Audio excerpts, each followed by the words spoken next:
안녕하세요, 친구들. 수업 시간에 못 다뤘던 부분 살짝 다루고 진행할게요. 참기파랑가를 통해 향가의 갈래적 성격과 흐름을 살펴보자. 참기파랑가는 10행으로 구성되어 있고 헌화가는 4행, 처용가는 8행이었죠. 즉, 행의 수에 따라 4, 8, 10 이렇게 다양하게 나뉘어진다라는 거 알 수 있습니다. 교과서 178페이지 2-2번 문제에 대한 답입니다. 창기파랑과 구행의 아야와 시조의 종장 어즈버에 감탄사가 배치되어 있죠. 유사하게 마무리를 짓는 결국 마무리 짓는 구절을 비슷하게 하고 있습니다. 이 감탄사는 앞부분까지 전개되던 시상을 집약하면서 전환하는 공통된 기능을 갖고 있는데요. 이를 통해서 우리는 향가와 시조 사이에 시간적 거리는 있지만 형식의 전통이 계승되고 있다는 것을 이야기하는 근거로서 삼을 수 있겠습니다. 이제 마지막, 차자 표기의 방식으로 기록된 작품이다라고 이야기를 했었죠. 이게 어떤 의의인가? 향찰이라는 것은요, 중국의 한자를 그대로 사용하는 것이 아니라 한자의 음과 뜻을 빌려서 우리말의 어순에 따라 전체를 기록하는 방식이었어요. 이렇게 향찰 표기는 시가 작품이 당시에 우리말로 어떻게 노래로 불렸을지 짐작할 수 있게 해주고 외래 문화를 수용하는 면에서 굉장히 주체적이었구나라는 것을 우리가 알 수 있게 해줍니다. 여기까지 창기파랑과 마무리였습니다. 오늘은 교과서 179페이지 청산별곡입니다. 이 작품은 삶의 터전을 잃고 떠도는 유랑민의 처지를 노래한 고려가요입니다. 고려가요에는 평민들의 생활 감정과 정서가 진솔하게 담겨 있으며 우리말을 잘 살렸어 리듬이 매끄럽고 분연체 형식의 후렴구를 사용한다는 특징이 있어 우리 국문학사의 중요한 유산으로 평가되고 있습니다. 이러한 고려가요는 민간에서 향유되다가 궁중음악으로 유입되었고 조선시대에 와서야 문헌으로 정착되면서 오늘에 이르게 되는데요. 청산별곡은 이러한 고려가요의 전승 과정을 파악하기에 참 적절한 제재입니다. 청산별곡은 현실의 고난을 피해 청산과 바다를 찾아가는 심정을 노래한 고려가요입니다. 고려가요의 형식과 정서에 주목하며 작품을 감상해 봅시다. 지금 교과서에 실려 있는 이 본문은 고려시대 때의 노래가 조선시대까지 이어져 전해지다가 훈민정음으로 기록된 그 원문입니다. 저는 프린트물에 이렇게 정리를 해서 올려놨어요. 왼쪽은 원문이고 오른쪽은 여러 가지 문헌을 정리해서 제가 제시하는 현대어 번역입니다. 오른쪽을 위주로 설명을 하도록 하겠습니다. 먼저 1연을 보겠습니다. 살얼이 살얼이 났다. 청산에 살얼이 났다. 멀위랑 다래랑 먹고 청산에 살얼이 났다. 얄리얄리 얄랑성 얄라리 얄라. 오른쪽에 현대어 번역이 있습니다. 오른쪽을 위주로 설명을 할 텐데요. 그래도 왼쪽에 우리 친구들이 읽기 어려워하는 문자가 있을 것 같아서 설명을 하고 진행을 하겠습니다. 바로 이 친구. 선생님이 아라고 읽었는데요. 이 친구의 이름은 뭐였죠? 저번에도 배운 적 있어요. 아레아입니다. 발음은 아와 우의 중간 발음일 것이다 라고 보는데요. 정확하게는 발음할 줄 모른다 라고 이야기를 했었죠. 그래도 편의상 우리는 아라고 읽고 있습니다. 오른쪽 보면 살겠노라 살겠노라 청산에 살겠노라 머루와 다리를 먹고 청산에 살겠노라 라고 해석을 했습니다. 먼저 1행을 보면 살겠노라 살겠노라 청산에 살겠노라 라고 이야기를 합니다. 살겠노라 살겠노라 청산에 살겠노라 왼쪽에다 표시해도 마찬가지가 되겠죠. 이런 것들을 AABA 구조라고 이야기를 합니다. 학습지 뒷면에 AABA 구조라는 것에 대한 설명이 있는데요. 거기에서 마저 정리를 하기로 하고요. 우리는 이 청산에 대해서 한번 살펴보도록 하겠습니다. 이 청산은 마음의 안식처이자 이상향, 속세와 대조되는 공간이라 할 수 있습니다. 다음 2행에 머루와 다래에 대해서 이야기해 보겠습니다. 청산에서 나는 머루와 다래를 먹겠다라고 이야기를 하죠. 이 머루와 다래는 굉장히 소박한 음식이라고 할 수 있겠습니다. 이렇게 우리는 청산에서 머루와 다래를 먹으며 살고 싶다라고 이야기를 하는 화자를 만날 수 있었습니다. 그럼 마지막 얄리얄리 얄랑성 얄라리 얄라에 대해서는 따로 현대어 번역을 해놓지 않았습니다. 왜냐하면 이 얄리얄리 얄랑성 얄라리 얄라 그리고 이행에서는 얄라성이라고 나와요. 이렇게 특별한 의미 없이 흥을 돋우기 위한 이렇게 반복되는 부분을 후렴구라고 이야기를 합니다. 앞으로 후렴구가 계속 나올 텐데요. 특별한 의미가 없기 때문에 따로 언급하지 않겠습니다. 이제 이연으로 가겠습니다. 울어라 울어라 새여 자고니러 울어라 새여 널 나와 씨름한 나도 자고니러 우니로라 얄리얄리 얄라셩 얄라리 얄라 이 부분에 대한 해석을 볼까요? 오른쪽 보시면 우는구나 우는구나 새여 자고 일어나서 우는구나 새여 라고 이야기를 합니다. 여기에서 새는 시적 화자의 감정이입이 된 대상이라고 할 수 있는데요. 새는 그저 소리를 냈을 뿐인데 이 새 소리를 듣고 있는 화자의 감정이 슬프기 때문에 운다라고 표현을 하죠. 만약에 기분이 되게 좋으면 새가 노래를 한다 정도로 이야기를 할 수 있겠죠. 그러면서 이행해서 이야기를 합니다. 너보다 시름이 많은 나도 자고 일어나서 울고 있다. 그러니까 너도 지금 시름이 있어서 울고 있는데 나 역시 너보다 시름이 많기 때문에 울고 있다라고 이야기를 합니다. 이런 걸 동병상련이다 라는 표현을 쓰는데요. 동병상련이라는 것은 같은 병을 앓고 있는 사람이 서로를 가련히 생각하다 라는 뜻입니다. 이렇게 너보다 시름 많은 나도 자고 일어나서 울고 있노라 동병상련의 자세가 드러나는 장면입니다. 이제 사면으로 가볼게요. 가던 새 본다. 물 아래 가던 새 본다. 잉 묻은 장글란 가지고 물 아래 가던 새 본다. 얄리얄리 얄랑성 얄라리 얄라. 여기에서 새를 두 가지로 해석을 할 수 있다라고 교과서에도 있는데요. 갈던 밭, 내가 농사를 짓던 밭이라고 할 수도 있고 날아가는 새, 버드라고도 볼 수 있어요. 그러면 좀 느낌이 달라지죠. 날아가는 새를 본다, 날아가는 새를 본다. 물 아래로 날아가는 새를 본다. 이끼를 묻은 쟁기를 가지고 물 아래로 날아가는 새를 본다. 라고 할 수도 있고 갈던 밭을 본다, 갈던 밭을 본다. 물 아래로 갈던 밭을 본다. 이끼 묻은 쟁기를 가지고 물 아래로 갈던 밭을 본다 라고 해석을 할 수도 있습니다. 여기서 물 아래는 무엇을 가리킬까요? 바로 속세를 의미합니다. 청산과 대비되는 공간을 말하죠. 그럼 두 번째 행에 물 아래로 날아가는 새를 본다라는 것은 무엇을 의미할까? 지금 청산으로 가서 살고 싶다라고 얘기를 하면서도 한편으로는 속세를 바라보고 있다라는 말이 되죠. 이 말인즉슨 아직은 미련이 남아있는 것을 우리가 파악할 수 있다라고 할 수 있겠습니다. 이제 사연입니다.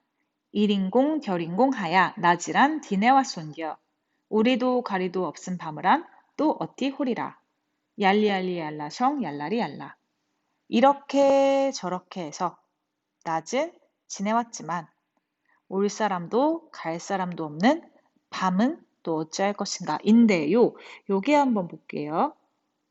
일인공 결인공 이렇게 저렇게 옛날에도 일이공 결이공 이렇게 일인공 결인공이 아니라 일이고 결이고 라고 하면 될 것을 이링, 결링, 공 이런 식으로 받침을 더 추가를 했어요. 왜냐하면 음악적인 효과를 위해서입니다. 음악적인 효과를 위해 종성, 이응, 받침 이응을 넣으면 좀 더 비음이 섞이기도 하고 음악적인 효과를 낼 수 있거든요. 그런 의미에서 음악적인 효과를 더 내기 위해서 종성 이응을 추가한 거예요. 그리고 한 가지 더 밤에 대해서 이야기를 해볼게요. 화자의 외로움이 심화되는 시간이다라고 할 수 있겠습니다.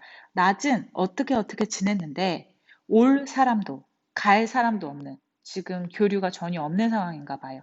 이 밤은 또 어찌할 것인가 더 외롭구나 이런 감정이 되겠지요. 넘어가겠습니다. 어디라 더디던 돌코 누리라 마치던 돌코 위리도 괴리도 없이 맞아서 운이노라 라고 이야기를 합니다.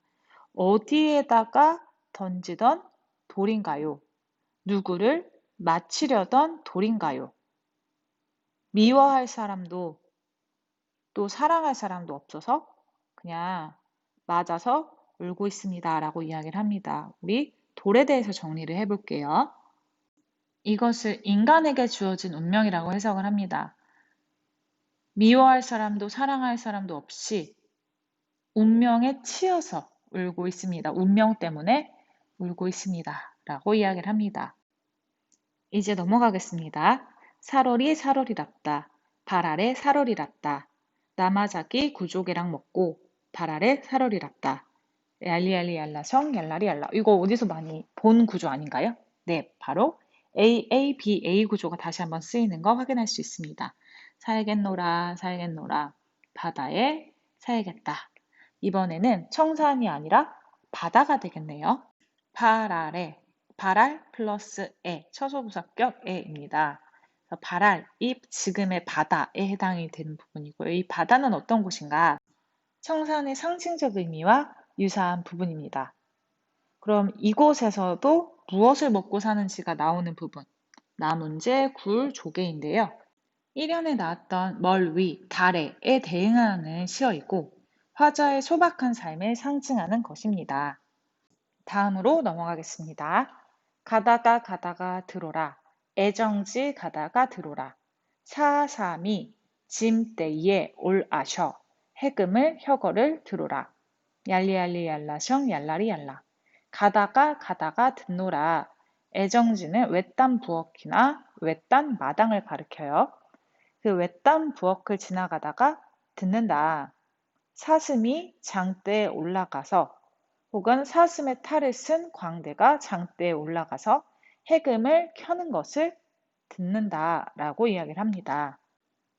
이 사슴에 대해서 이야기를 해볼게요.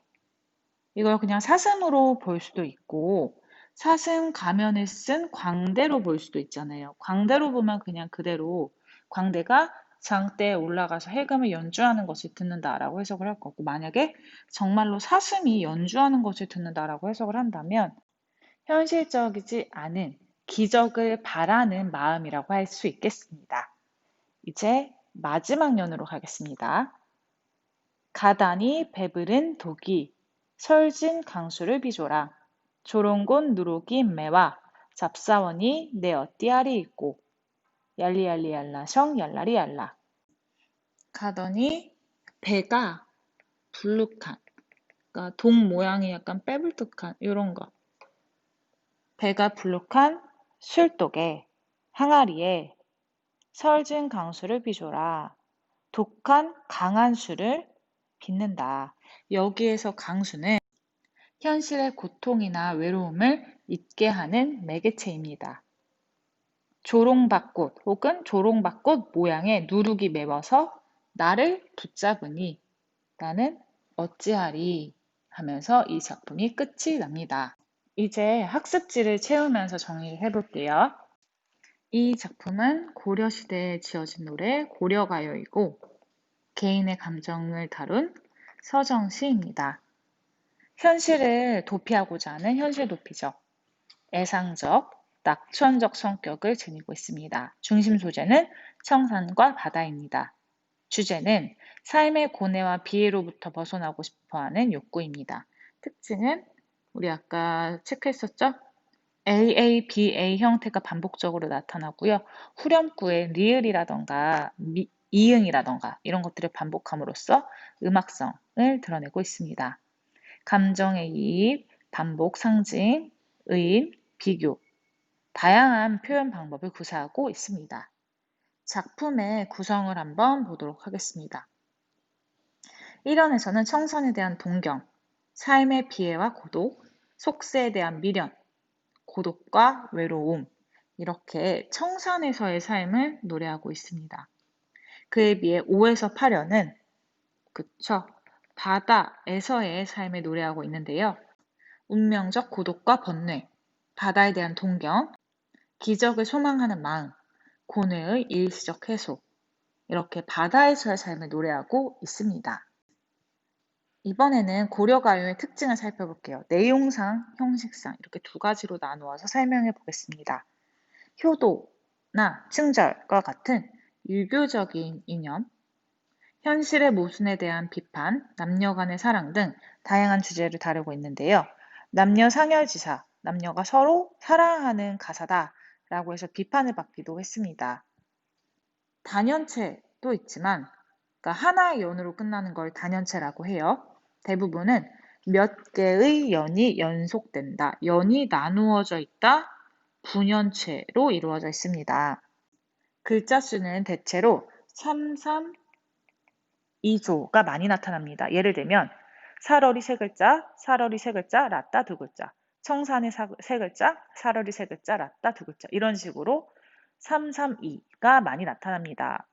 이행도 마찬가지죠. 멀위랑 3, 달해랑 3, 먹고 2, 청산의 3, 살월이 3, 라따 2 이런 식으로 3, 3, 2 조가 많이 나타나고 한 줄을 세 번에 끊어 있는 삼음보 율격이 많이 나타납니다. 그리고 마지막으로 후렴구가 있는 경우가 많습니다. 핵심이 바로 이 후렴구의 기능을 살펴보도록 하겠습니다. 얄리얄리 얄라성, 얄라리 얄라 혹은 얄랑성이었습니다. 얄랑성. 악기의 의성어입니다. 소리를 흉내낸 말입니다. 흥을 돋고 노래의 리듬을 맞추기 위한 것이며 리을이나 이응음이 좀 많이 나오죠. 얄리 얄리 이렇게. 그렇게 함으로써 발음을 부드럽게 하고 음악적인 효과를 가지게 하며 되게 명랑한 느낌이 들거든요. 이런 것들을 쓰면. 그래서 낙천적이고 명랑한 느낌을 주고 있습니다. 시어의 상징적 의미를 살펴볼게요. 청산, 바다. 화자의 이상향으로 현실과 대조되는 공간. 새, 시적 화자의 분신, 동병상련을 느끼는 대상. 밤, 시적 화자가 절대적인 고독을 느끼는 시간. 돌, 시적 화자의 의지와는 무관한 인간의 가혹한 운명. 강수 혹은 강술, 현실의 고통과 외로움을 잠시나마 잊게 해주는 매개체입니다. 작가에 따라서 이 노래가 해석되는 방향이 조금씩 다릅니다. 먼저 유랑민이라고 해석할 경우 몽골의 침략, 무신집권기의 수탈 등 어려운 상황에서 삶의 터전을 버리고 유랑민으로 전락해버린 민중의 애환을 그린 노래다라고 해석을 할 수 있고요. 만약에 지식인이다라고 본다면 혼탁한 사회에서 자신의 뜻을 제대로 펼 수 없어 속세의 번뇌를 버리고 자연에 묻혀 살고자 하는 지식인의 노래로, 만약에 실연한 여인으로 본다면 실연의 슬픔을 잊기 위해 자연으로 도피하고자 하는 여인의 노래라고 해석할 수 있겠습니다. 뒤에서 배울 임춘의 공방전은 고려시대의 소설입니다. 정확히는 가전체의 소설이다. 가전이라고 하는데요. 전의 형식을 빌린다라는 것입니다. 전은 원래 사람을 대상으로 합니다. 그 사람의 가계 부분이, 그 집안이 첫 번째, 두 번째는 태어날 때부터 죽을 때까지, 그리고 세 번째 마지막은 이 글을 쓴 사람의 평가로 이렇게 세 부분이 구성이 되는데요. 이 형식을 빌려다가 사람이 아닌 약간 물건이 주로 많아요. 물건을 대상으로 해서 가계를 임의로 만들어내고 삶도 일생도 만들어내고 그거에 대한 평가를 내립니다. 이 공방전에서는 이 공방이란 게 돈을 말하거든요. 그래서 돈의 가계, 돈의 일생, 돈에 대한 평 이렇게 세 개로 나눈 가전의 형식을 빌리고 있습니다. 성격은 빗대어 표현하는 비유적인 거고요. 돌려 얘기하는 우의적이고 비판적이고 풍자적입니다. 주제는 재물을 탐하는 세태를 비판을 하고 있고요. 사물의 의인화 기법을 사용합니다. 사물을 의인화하여 작가의 비판적 태도를 돌려서 드러내고 있습니다. 돈에 대해서 좀 안 좋게 비판하고 있거든요. 중국 역사에 등장하는 인물의 고사를 소재로 해서 공방의 행적을 드러냅니다. 전기적, 이 전기라는 것은 기이하다 전자 아니에요. 전해지는 이야기다라는 건데요. 전기적, 태어날 때부터 죽을 때까지 적는 걸 전기라고 합니다. 그 전기적 구성을 사용을 해서 마치 한 인간의 생애를 다루는 것처럼 공방의 생애를 서술하고 있습니다. 이제 교과서 182페이지입니다. 청산별곡을 감상하고 다음 활동을 해보자. 총 8연으로 구성되어 있습니다. 내용은 두 부분으로 나눌 수 있습니다. 먼저 1에서 4연, 5에서 8연으로 나눌 수 있는데요. 현실에서 벗어나서 청산에 살고 싶지만 그곳에서도 행복한 삶을 누릴 수 없다는 것을 깨달으며 미련을 보이고 있었죠. 고통스러운 삶을 벗어나 바다로 가고자 하는데 그 과정에서 현실에 순응하거나 혹은 현실을 초월해야 한다는 점을 생각하게 됩니다. 이 작품에서 시적 화자가 감정이입한 대상은 무엇이냐? 감정이입이라는 것은 나와는 크게 상관이 없지만 그것에 내 감정을 집어넣는 것을 말했죠. 자신의 슬픈 감정을 세게 이입을 하고 있죠. 그래서 동병상련의 감정을 느끼고 있었습니다. 3. 오연에서 시적 화자가 처한 상황을 짐작할 수 있는 시효를 한번 찾아봅시다. 그리고 어떤지 생각을 말해봅시다. 일단 돌입니다. 시적 화자는 자신에게 던진 것인지 누가 던진 것인지도 알 수 없는 돌에 맞고 울고 있습니다. 누구도 원망할 수 없기 때문에 울고 있는 상황인데요. 자신의 힘으로는 극복하기 어려울 만큼 고통스러운 것을 우리가 추측해 볼 수 있겠습니다. 청산별곡이 고려가요로서 지닌 특징에 유의하여 다음 활동을 해봅시다. 청산별곡은 작가가 밝혀지지 않은 작품입니다. 작품의 내용을 근거로 작가가 어떤 계층에 속하는 사람일지 고민해 봅시다. 사면에 익묻은 장글이라는 표현을 통해서 민중 혹은 유랑민이다. 이연에서 새보다 자신의 시름이 깊다라고 이야기를 하고 밤을 근심을 하죠. 오연에서는 원망할 대상도 없이 울기만 하죠. 칠연에서는 기적을, 팔연에서는 고뇌를 해소하고자 합니다. 이를 통해서 우리 알 수 있는 건 무엇이냐? 자기 뜻을 펼칠 수 없어 고뇌하는 지식인으로 추정해 볼 수도 있다라고 정리하겠습니다. 이 작품에서 운율을 느낄 수 있게 하는 요소가 무엇인가? 삼음부의 율격, 후렴구, 유사한 형식과 준연이 반복되는 연장체라는 것에서 우리가 운율을 느낄 수 있습니다. 다음은 고려가요의 특징에 대한 설명이다. 밑줄 친 부분에 해당하는 작품은 어떤 것이 있는지 모둠별로 조사해보자. 고려가요는 형식과 주제가 비교적 자유로운 갈래입니다. 여러 연으로 이루어진 걸 연장체라고 이야기를 합니다. 하나의 연으로 이루어진 걸 단연체라고 합니다. 연장체 가운데서 12개월, 12달의 시간의 흐름에 따라 시상을 전개하는 월령체, 다달이 1, 2, 3, 4, 5, 6, 7, 8, 9, 10, 11, 12 이렇게 다달이 쓰는 연령체 작품도 존재합니다. 공통점이 있는데요. 진솔한 감정을 표현했다라는 점이 공통점입니다. 근데 주제면에서 효도나 충절과 같은 유교적인 이념을 노래한 작품부터 현실의 모순에 대한 비판, 남녀 간의 사랑, 굉장히 다양한 주제를 지니고 있습니다. 이 가운데 노골적으로 표현을 하는 작품들이 있습니다. 남녀 간의 사랑을 굉장히 직설적으로 표현한 노래들이 있어서 이것들을 조선시대 때는 남녀 상열지사다 라면서 남자, 여자 서로 좋아하는 그런 가사다. 조금 안 좋게 보는 경향도 있었습니다. 이 기역, 니은, 디귿의 대표적인 작품들을 알려드릴게요. 기역, 원령체에 해당하는 건 동동, 니은, 현실의 모순에 대해 비판하는 것은 청산별곡, 우리가 배운 작품이었죠. 남녀상열지사에 대해서 이야기한 만전춘 별사, 쌍화점, 이상곡 등을 이야기할 수 있겠습니다. 다음은 청산별곡과 같은 고려시대의 작품인 공방전의 일부입니다. 공방이라는 말 자체가 돈을 의미한다 했죠. 작품의 표현 방식에 유의하여 가전, 전의 형식을 빌리다의 문학사적 의의를 말해봅시다. 먼저 고운말을 볼까요? 가전은 설화에서 탈피하여 우화, 의인화 수법을 써서 짧은 산문으로 주로 사람들을 경계하고 선을 권하다 라는 목적으로 쓴 것입니다. 사람이 아니라 물건을 의인화했기 때문에 가전, 전의 형식이 빌리다 가전이라고 합니다. 주인공이 먼저 등장을 합니다. 바로 공방입니다. 공방의 자는 관지입니다. 이 관지란 물건을 꿰는 데 쓰는 끈, 꼬챙이 또는 거기에 무엇을 꿰는 것을 의미하는 꿰미를 뜻합니다. 그의 선조는 옛날에 수양산에 은거하며 동굴에서 살았는데 일찍 세상으로 나왔지만 쓰이지 못했습니다. 이는 돈이 아직 세상에서 유용하게 쓰이지 않은 것을 이렇게 표현한 거죠. 비로소 황제 때 조금씩 쓰였으나 그 성질이 강경하여 세상 일에 매우 단련되지 못했다.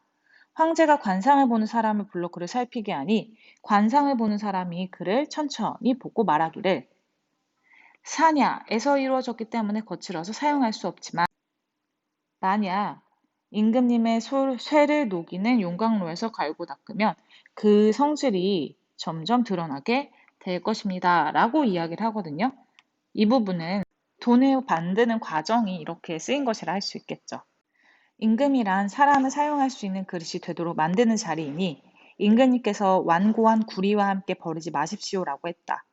이로부터 세상에 나타나게 되었다. 그리고 중략까지 나옵니다. 이 부분 정리하자면 공방의 내력이라고 정리할 수 있겠습니다. 가계라고 표현을 했었는데요. 같은 말입니다. 공방의 사람됨은 겉은 둥그렇고 가운데는 네모나며 세상의 변화에 잘 대응했다라고 이야기를 합니다. 돈이 겉으로 보기엔 둥그렇고 원만한데 가운데는 네모네요. 각이 져 있죠. 돈의 이중성을 이렇게 표현을 했습니다. 공방은 한나라에서 벼슬하여 홍려경이 되었다. 홍려경 왼쪽에 밑에 있습니다. 외국에서 방문한 사신을 접대하는 관직입니다. 당시의 오나라 임금인 비가 교만하고 참람하여 밑에 분수에 넘쳐 지나치다. 권력을 마음대로 행사했는데 공방의 비를 도와 이익을 취했다. 호재 때 호재 밑에 있습니다. 한나라의 광무제를 말합니다. 나라가 텅 비고 창고가 텅 비게 되었는데 호재가 이를 걱정하여 공방을 부민 후 백성을 이렇게 부유하게 만드는 그것으로 임명하게 됩니다. 그 무리인 염철승 밑에 있습니다. 소금, 철을 담당하는 관료입니다. 근과 함께 조정에 있었는데 근이 항상 공방을 가영이라고 불렀습니다. 공방에 대한 존경심을 나타내는 거죠. 그렇게 이름은 안 불렀다고 하잖아요. 공방은 성질이 탐욕스럽고 염치가 없었는데 이미 국가의 재산을 총괄하면서 자모의 경중을 저울질하는 것을 좋아했습니다. 자모라는 것은 밑에 있는데요. 원금과 이자를 말합니다. 그러니까 이자의 높음과 낮음을 따진다라고 해석을 하는 거죠. 공방 국가를 이롭게 하는 것에는 도자기와 철을 주주하는 것만 있는 것이 아니라면서 백성들과 함께 조그만 이익을 다투고 물가를 올리고 내리고 곡식을 천대하고 화폐를 귀중하게 여겼다. 그리하여 백성들이 근본을 버리고 끝을 쫓도록 하고 농사 짓는 것을 방해했다라고 이야기를 합니다. 이 부분은 생산적인 일보다 돈을 만지는 일에 사람들이 매달리게 해서 농업을 위축시켰다라고 해석을 할 수 있겠죠. 여기까지 공방의 성질에 대해서 이야기를 합니다.